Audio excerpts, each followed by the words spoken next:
I expect things to go wildly wrong. It's not one compromised workstation, it's actually 3. How are you feeling about it? Not great. Oh no, this is a real security incident. We might need to involve law enforcement here. That was just very painful. Hi, I'm Khush Kashyap, Senior Director of GRC at Vanta, and your host for this Tabletop. Our guest today is Sean Cassidy. Sean is an engineer who became a security leader. He started as a software engineer working on firewalls at Cisco, then founded his own security company, led security at Patreon, and eventually built the security function at Asana. After nearly 7 years there, he recently landed at Plaid, a company sitting at the intersection of consumers, financial institutions, and increasingly AI agents making financial decisions autonomously.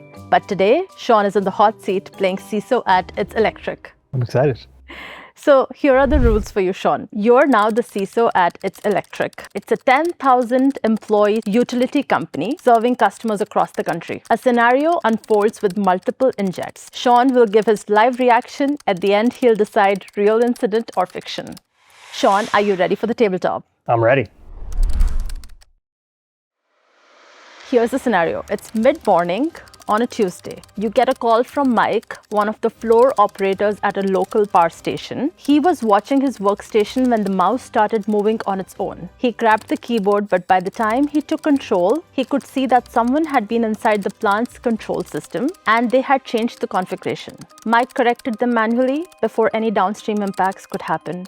If they would run unchecked, the changes could have disabled the protection, stopping a fault from cascading into a wider outage. Mike wants to know, should he be worried?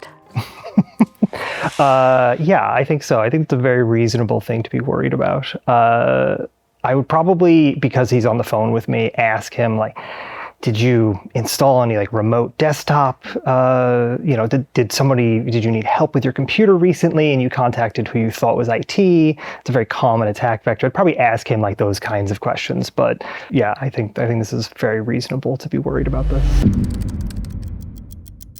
While you're on the phone with Mike, your IT lead pings you with a log pull.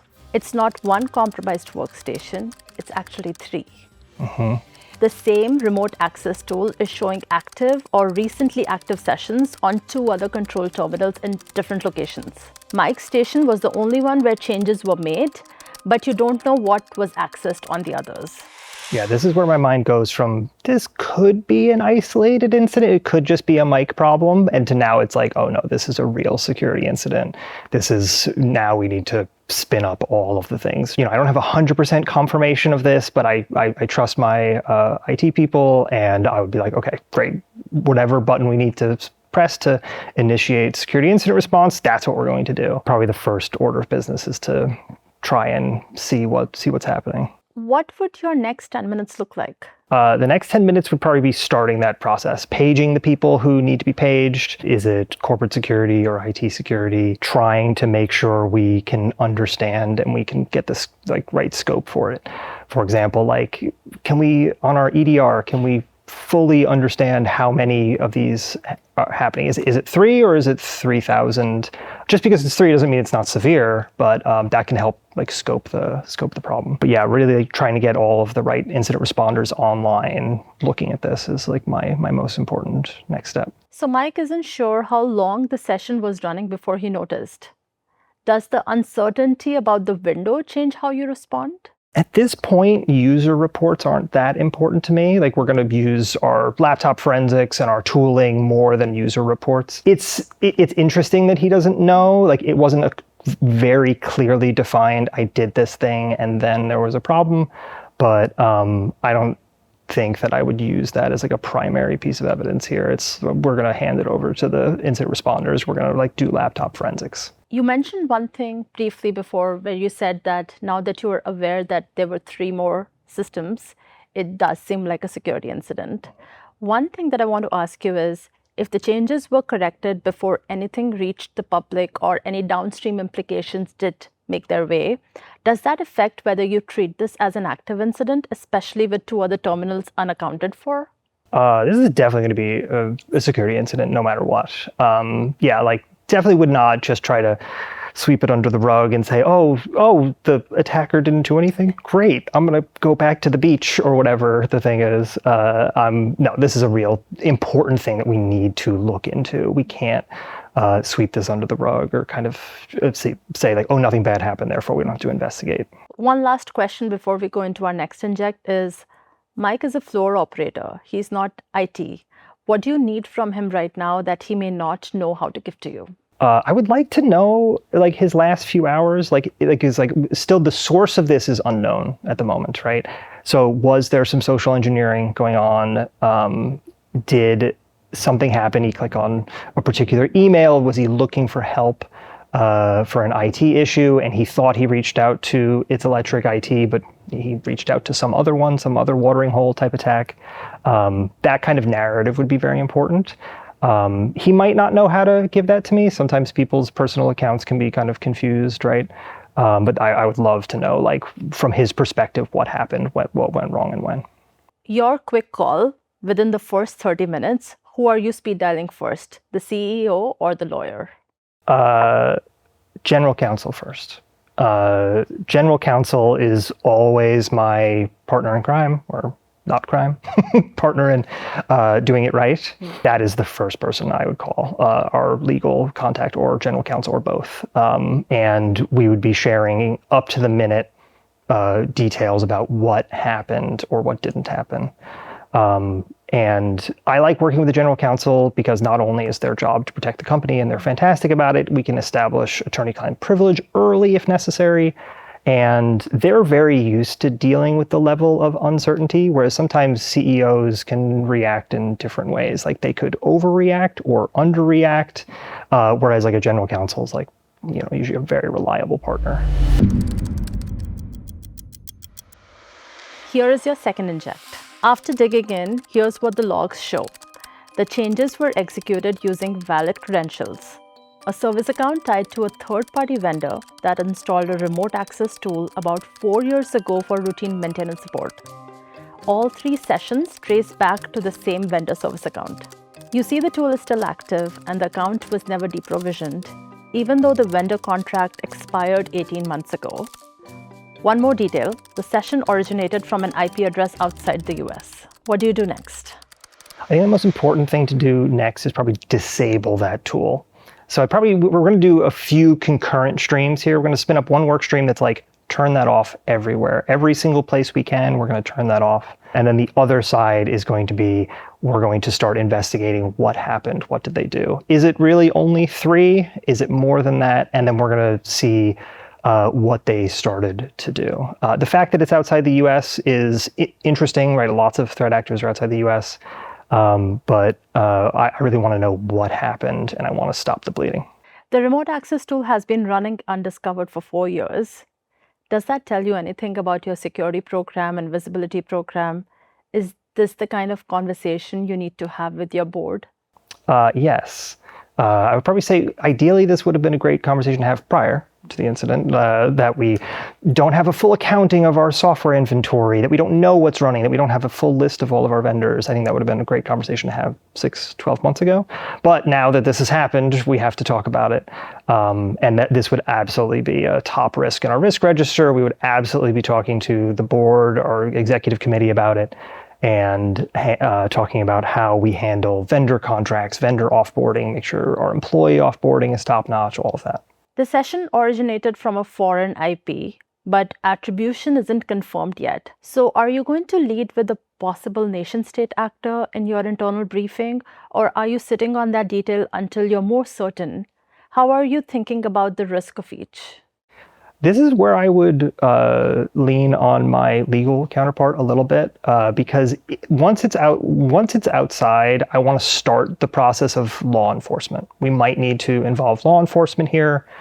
This could be a sophisticated attack where they want to do a lot of harm to the company, and I want my legal counterpart to start that up.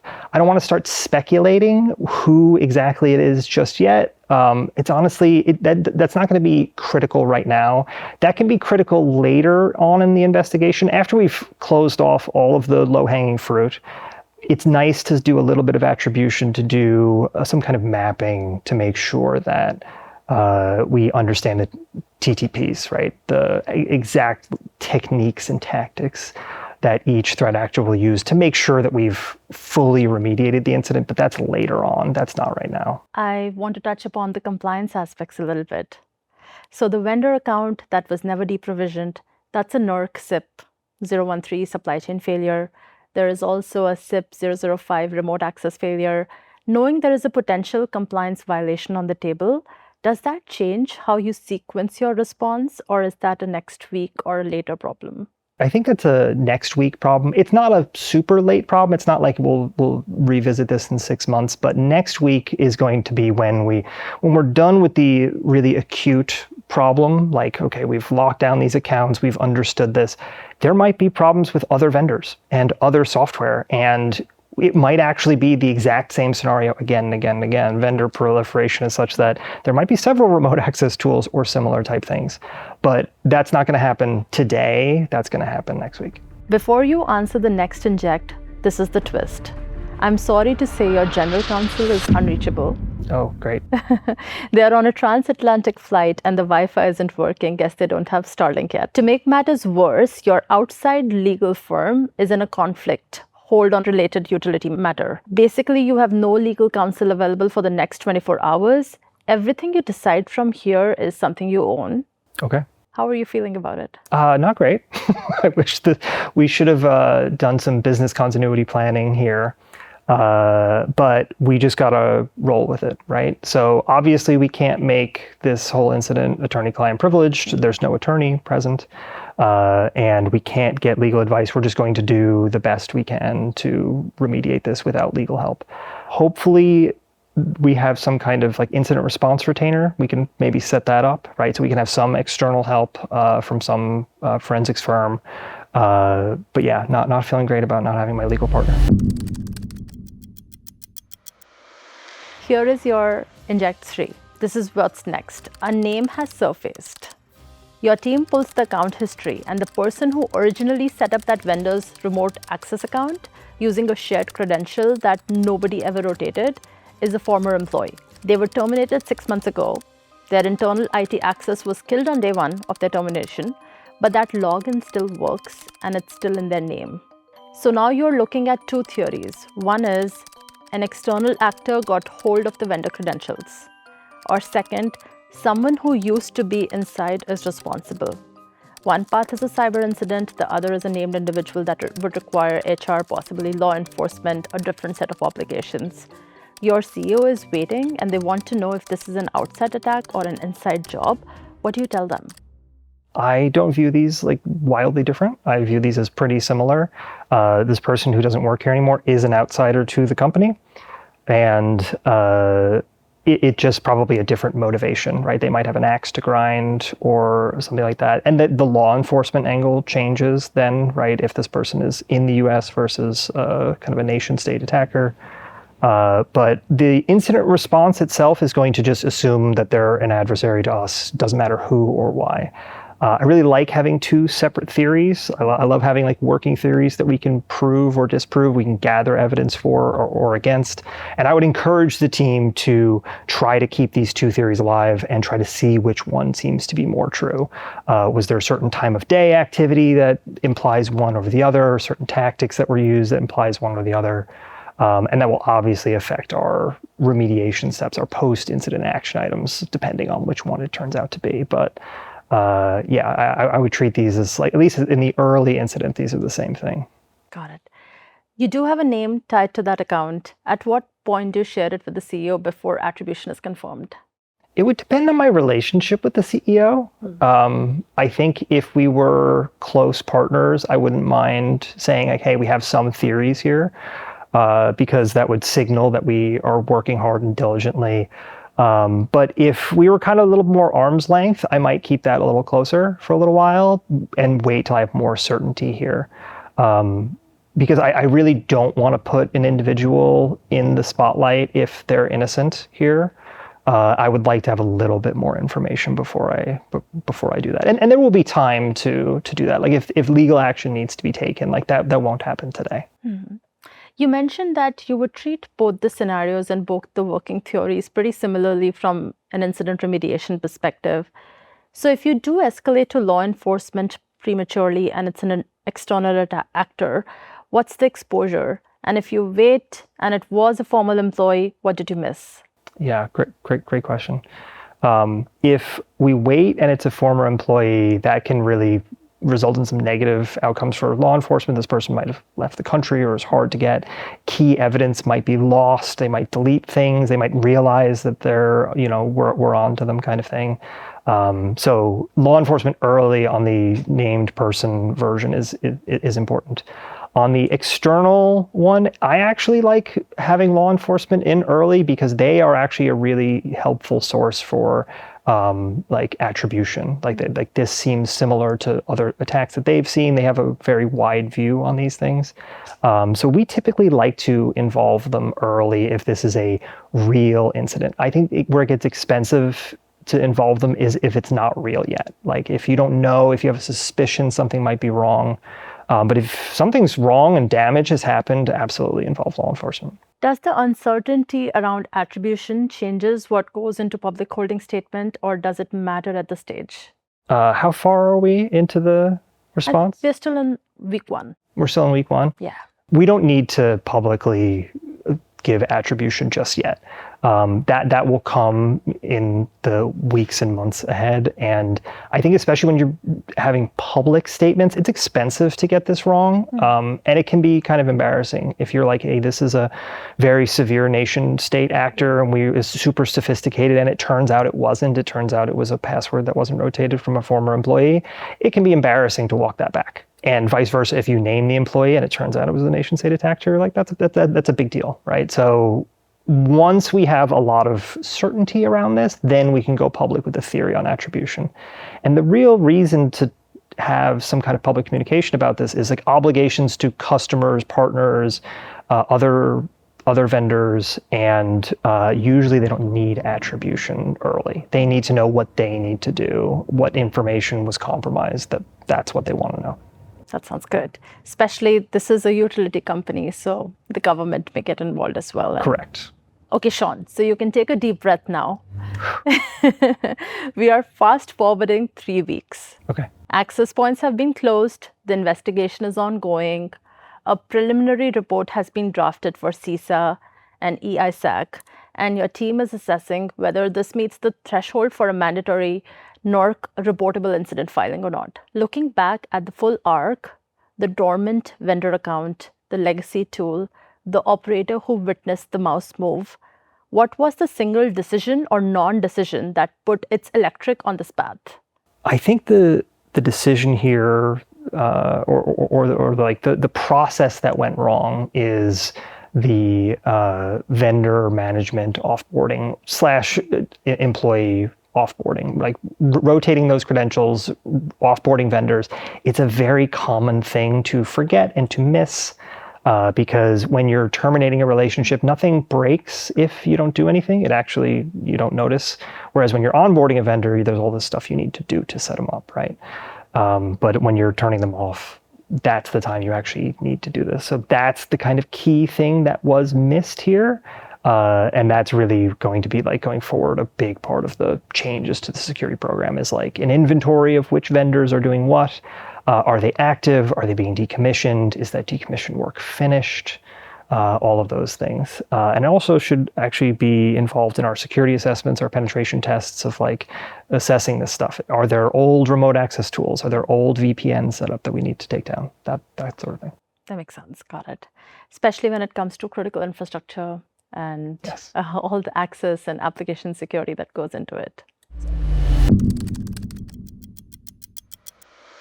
So here is the moment of truth. Sean, I have one last question for you about this incident. You have been in the hot seat, tracing a mouse that moved on its own, hunting down a vendor account nobody remembered to close, and making calls without a general counsel in your corner. Does this feel like something that has actually happened, or is it something we invented?